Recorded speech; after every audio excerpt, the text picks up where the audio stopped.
தெரிஞ்ச உடனேயே எந்தெந்த தொகுதிகள்ல லீடிங்ல இருக்காங்க, யார் விவரங்களை போட்டிட்டு தமிழ்நாட்டில் போட்டிட்டு அந்த தொகுதிகளில் முன்னிலை நிலவரங்களை நம்ம பார்த்துட்டு இருக்கோம். இங்க மத்திய சென்னையை பொறுத்த வரைக்கும் திமுக வேட்பாளர் தயாநிதி மாறன் தற்போதைய எம்பி அவர் முன்னிலை வைக்கக்கூடியதை நம்ம பார்க்கிறோம். அதே மாதிரி மற்ற தொகுதிகளிலையும் ஒவ்வொரு தொகுதியாக யார் முன்னிலை வகிக்கிறார்கள், தபால் வாக்குகள் கிடைத்திருக்கக்கூடிய அடிப்படையில் யார் யாரெல்லாம் முன்னிலை வகிக்கிறார்கள் என்ற விவரத்தை பார்க்கிறோம். அதே மாதிரி காஞ்சிபுரத்துல திமுக வேட்பாளர் செல்வம் முன்னிலை வகிக்கிறார், அந்த விவரத்தையும் நாம பார்க்கிறோம். சோ தபால் வாக்குகள் எண்ணப்பட்ட அந்த எண்ணிக்கை என்பது தொடங்கிய உடனேயே முன்னிலை நிலவரங்கள் சார்ந்த விவரங்களை செய்தியாளர்கள் கொடுத்துட்டு இருக்காங்க.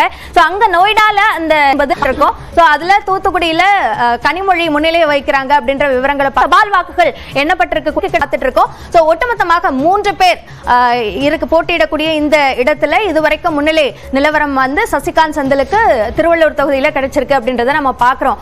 தொடர்ந்து பேசலாம் திருமிக ஆண்டாள் பிரியதர்ஷினி. இப்போ இதுவரைக்கும் கிடைத்திருக்கக்கூடியதுல தபால் வாக்குகள்ல திமுக முன்னிலை பெற்றிருக்காங்க அப்படின்றத பார்க்கலாம். இப்ப தபால் வாக்குகள் அப்படின்றது ஒரு குறிப்பிட்ட ஒரு செட் ஆஃப் ஒரு சாரார் வழங்கக்கூடிய வாக்குகள். சோ இதுல பெறக்கூடிய அந்த வாக்குகள் சாதகமாக இருக்கிறது அப்படின்றது ஒரு ட்ரெண்ட் செட்டிங்கா நம்ம பார்க்கலாமா?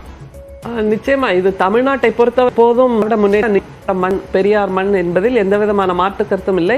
ஏன்னா அதுல பங்கேற்கிறவங்க எல்லாமே அரசு ஊழியர்கள் அப்படின்னு வச்சுக்கிட்டா, அரசு ஊழியர்களாக இருந்தாலும் எந்த செய்திருக்கிறது, அவர்களுடைய வாழ்க்கை மேம்பாட்டுக்கு உதவி இருக்கிறது என்பதை அவர்கள் புரிந்திருக்கிறார்கள். குறிப்பாக ஆசிரியர்கள், பேராசிரியர்கள், அப்புறம் அரசு ஊழியர்கள். ஆனால் இப்போ மருத்துவர்களை நான் அதிகமாக சந்திச்சப்ப அவங்க என்ன தெரியுமா சொன்னாங்க, அன்னைக்கு டியூட்டியில் இருக்கக்கூடிய மருத்துவர்களுக்கு இந்த மாதிரி தேர்தலில் வாக்களிக்கக்கூடிய அந்த வசதியை எங்களுக்கும் சேர்த்து கொடுத்தால் நன்றாக இருக்கும் அப்படிங்கிற அந்த ஒரு குரல் இப்போ எழும்பிருக்கு. அதனால அடுத்த தேர்தலில் இதையும் நாம் கவனத்தில் கொள்ள வேண்டும். என்றால் அரசு அதிகாரிகள் என்னும்போது நம்ம அந்த மாதிரியான மக்களை மட்டும்தான் நினைக்கிறோமே தவிர மருத்துவர்களும் இதில் வருவார்கள். அவர்களுக்கு அன்னைக்கு டியூட்டி இருக்கும் ஹாஸ்பிட்டல்ல, பட் அவங்களால போய் வாக்களிக்க முடியாத ஒரு சூழல் இருக்கு. அப்படிங்கும்போது இதை நாம் அடுத்த அந்த மாற்றங்களை நினைக்கும் போது இதையெல்லாம் அடுத்தது கொண்டு வரணும் அப்படிங்கிறதான்.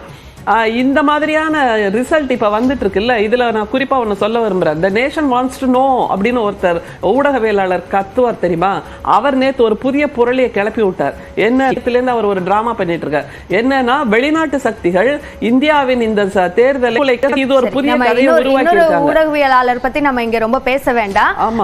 தொடர்ந்து திரு எஸ்.ஜே. சூர்யா, இப்போ தமிழ்நாடு இல்ல இதுவரைக்கும் கணக்கு தொடங்கல, குஜராத்ல இதுவரைக்கும் முன்னிலை விவரம் தெரிய வந்த அந்த பகுதிகளில் அங்க பாஜக முன்னிலை வகிக்கக்கூடியதை பார்க்க முடியுது.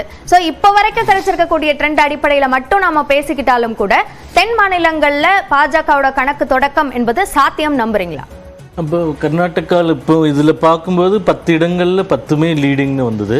ஆகையால் இந்த முறை தென்னிந்தியாவில் ஒரு மிகப்பெரிய முன்னேற்றம் இருக்கும். பாரதிய ஜனதா கட்சி மட்டுமில்லை, கூட்டணியும். ஏனென்றால் கடந்த முறை கர்நாடகாவில் மட்டும் அதிக இடங்களை வெற்றி பெற்றோம். இந்த முறை தெலுங்கானாவிலையும் அதிக இடங்களை வெற்றி பெறுவோம். குறிப்பாக தெலுங்கானாவில் ஒரு காங்கிரஸ் எம்எல்ஏவே 2 நாட்கள் முன்னாடி ஒரு டிவி ஷோவில் பேசும்போது அவர் சொல்கிறார், என்ன சொல்கிறாருன்னா, நாங்கள் வாக்கு கேட்க செல்லும்போது மக்கள் உங்களுக்கு தான் 6 மாதத்திற்கு முன்பு நடந்த சட்டமன்ற தேர்தலில் வாக்களித்தோம், அடுத்த சட்டமன்ற தேர்தலும் உங்களுக்கு தான் வாக்களிப்போம், ஆனால் மத்திய தேர்தலில் மோடிக்கு தான் எங்கள் வாக்கு என்று மக்களே சொல்கிறார்கள் அப்படின்னு அந்த எம்எல்ஏவே சொன்னார். அது மட்டும் இல்லாமல் ஆந்திராவில் கடந்த முறை ஒரு இடத்தில் கூட வெற்றி பெற முடியல. ஆனால் இன்று தெலுங்கு தேசம் கட்சி, பவன் கல்யாண் கட்சி அவர்களோடு கூட்டணி விட்டு ஒரு 6 இடங்களில் போட்டி போடுகிறார். ஆந்திரால கிடைக்கக்கூடிய வெற்றி பாஜகவுக்கான வெற்றின்னு பார்க்கணுமா அல்லது தெலுங்கு தேசம் கட்சிக்கான வெற்றின்னு பார்க்கணுமா? நாங்க சொல்றது 400 இடங்கள் எங்கள் கூட்டணி வெற்றி பெறும். அந்த 400 இடங்களை பூர்த்தியடைவதற்கு ஆந்திரா போன்ற மாநிலங்கள் மிகப்பெரிய அளவில் வந்து உதவியாக இருக்கும்.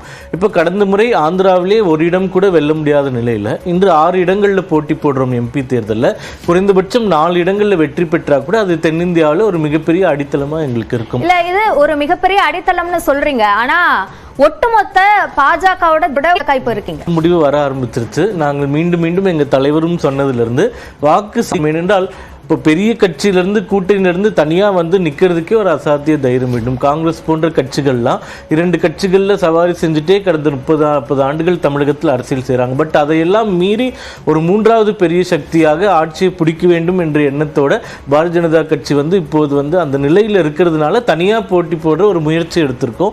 அதில் வெற்றி தோல்வியை தாண்டி எங்களுடைய மக்கள் அக்செப்டன்ஸு எவ்வளோ இடங்களில் எவ்வளோ வாக்கு சதவீதம் உயர்த்தி இருக்கிறோம், அதன் அடிப்படையில் அடுத்து வரக்கூடிய சட்டமன்ற தேர்தலில் என்ன என்ன தேர்தல் வியூகம் வகுக்கலாம், இதெல்லாம் எங்களுடைய முக்கிய எண்ணமாகவும் இதாகவும் இருக்கிறது இந்த தேர்தலில். ஓகே நம்ம அடுத்து பேசுறதுக்கு முன்னாடி மேஜிக் வால்ல இதுவரைக்கும் கிடைத்திருக்கக்கூடிய அந்த முன்னிலை விவரங்கள் என்ன அப்படின்றத நம்ம பார்க்கலாம். அது ஒட்டுமொத்தமாக 229 தொகுதிகளில் முன்னிலை விவரங்கள் கிடைச்சிருக்கு.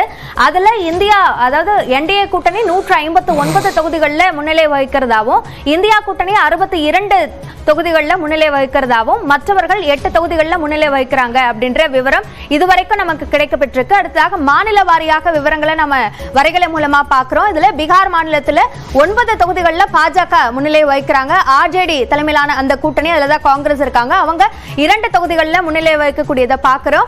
குஜராத்ல மொத்தமா 15 தொகுதிகளோட நிலவரம் தெரிய வந்திருக்கு. அதுல எல்லாத்துலயுமே பாஜக தான் முன்னிலை வகிக்கக்கூடிய ஒரு சூழலாக இருக்கு. கடந்த பல தேர்தல்கள்லையும் பாஜகவோட கோட்டையாக குஜராத் இருக்கு அப்படின்ற ஒரு கிளைம் அவங்க எடுக்கக்கூடிய நிலையில இப்போ கிடைச்சிருக்க தபால் வாக்குகளின் அடிப்படையில பார்க்கும்போது பாஜக முன்னிலை விவரம் தெரிய வந்திருக்கு. 15 தொகுதிகளிலையும் முன்னிலை வகிக்கிறாங்க அப்படின்றத பார்க்க முடியுது. கர்நாடகாவை பொறுத்த வரைக்கும் முன்னிலை விவரம் தெரிய வந்து 16 தொகுதிகளிலையும் பாஜக முன்னிலை வகிக்கக்கூடியதை பார்க்க முடியுது. ஸோ தென் மாநிலங்கள்ல பாஜகவுடைய அந்த கவனத்துல கர்நாடகாவில் பலன் கிடைச்சிருக்கு அப்படின்னு அவங்க தரப்புல இருந்து சொல்லப்படுது. ஸோ அந்த அடிப்படையில் பார்க்கும்போது கேரளாவில் காங்கிரஸ் தலைமையிலான அந்த யூடிஎஃப் அந்த கூட்டணிக்கு 6 இடங்கள்ல முன்னிலை கிடைச்சிருக்கு. அங்க எல்டிஎஃப்க்கு இதுவரைக்கும் 1 தொகுதியில முன்னிலை கிடைச்சிருக்கு அப்படின்ற அந்த விவரத்தை நம்ம பார்க்கிறோம்.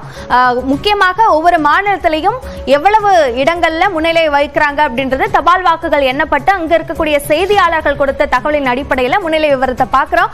ஆந்திராவில் தற்போது ஆட்சியில் இருக்கக்கூடிய ஒய்எஸ்ஆர் காங்கிரஸ், அதாவது சட்டமன்ற தேர்தலில் ஆட்சியில் இருக்கக்கூடிய ஜெகன்மோகன் ரெட்டி அவருடைய கட்சி 1 தொகுதியில முன்னிலை வகிக்கிறாங்க. தெலுங்கு தேசம் கட்சியை பொறுத்த வரைக்கும் 8 தொகுதிகளில் முன்னிலை வகிக்கக்கூடிய அந்த நிலவரத்தை பார்க்கிறோம். மொத்தமாக 9 தொகுதிகளோட நிலவரம் தற்போதைக்கு தெரிய வந்திருக்கு. அங்க சட்டமன்ற தேர்தலும் இருக்கு. ஸோ அதற்கான விவரங்களும் விரைவில் தெரிய வரும் அப்படின்னு நம்ம எதிர்பார்க்கலாம். அடுத்ததாக தெலுங்கானா மாநிலத்தை பொறுத்த வரைக்கும் காங்கிரஸ் 1 தொகுதியில முன்னிலை வகிக்கிறாங்க. பாஜக 3 தொகுதிகளில் முன்னிலை வகிக்கிறாங்க. மற்றவர்கள் 1 தொகுதியில முன்னிலை வகிக்கக்கூடிய அந்த விவரத்தை நம்ம பார்க்கிறோம். இதுவரைக்கும் தபால் வாக்குகள் தான் எண்ணப்பட்டு இருக்கு. இன்னும் இவிஎம் மெஷின்ஸ் ஓபன் செய்யப்படல. தபால் வாக்குகள் எண்ணப்பட்டிருக்கக்கூடிய இந்த அடிப்படையில் பார்க்கும்போது இந்த புள்ளி விவரங்களை பார்க்கிறோம். இப்போ தமிழ்நாட்டில் 17 தொகுதிகளில் திமுக முன்னிலை வகிக்கக்கூடியதாக இருக்கு. ஒட்டுமொத்தமாக 17 தொகுதிகளுக்கான நிலவரம் தான் தற்போது வரைக்கும் நமக்கு தெரிய வந்திருக்கு. அந்த அடிப்படையில் திமுக தான் 17 தொகுதிகளிலையும் முன்னிலை வகிக்கக்கூடிய இந்த நிலவரத்தை நம்ம வரைகலை மூலமாக பார்த்துட்டு இருக்கோம். சோ தமிழ்நாட்டை பொறுத்த வரைக்கும் திமுகவுக்கு சாதகமான ஒரு ட்ரெண்டா இப்போ ஓபன் ஆயிருக்கு. வாக்குகளோட எண்ணிக்கையின் அடிப்படையில் இப்போ தொகுதி வாரியான இந்த வரைகலை மூலமான ஒப்பீட்டை நம்ம பார்த்துட்டு இருக்கோம். சசிகாந்த் செந்தில் முன்னிலை வகிக்கிறார் திருவள்ளூர் தொகுதியில அப்படின்றதையும் நம்ம பார்க்கிறோம். தொடர்ந்து திரு இந்திரகுமார், இப்போ இந்த ட்ரெண்ட் அப்படின்றது வந்து என்னவா புரிஞ்சுக்கிறது? இல்லை, இப்போது வந்திருக்கக்கூடிய இந்த முடிவுகள் வந்து தமிழ்நாடா இருக்கட்டும், கர்நாடகாவா இருக்கட்டும், கேரளாவா இருக்கட்டும், இப்போதான் என்ன தொடங்கி இருப்பார்கள். இதுவே ஒரு 1 hour போகும் தபால் ஓட்டுக்களை எண்ணக்கூடிய ப்ராசஸ் அப்படின்றது. ஆனால் தபால் ஓட்டுக்கள் அப்படின்றதே வந்து இறுதியான முடிவாக எடுத்து பார்க்க வேண்டிய அவசியம் கிடையாது. பட் ஆனால் தென் இந்தியாவில் அல்லது தென் மாநிலங்களில் பிஜேபி தன்னுடைய வெற்றி கணக்கை தொடங்குகிறது அப்படின்னு எடுத்து பார்த்தோம் அப்படின்னா, கர்நாடகாவில் வெற்றி கணக்கை தொடங்குவதாகவெல்லாம் அதை கருத முடியாது. கர்நாடகா ஏற்கனவே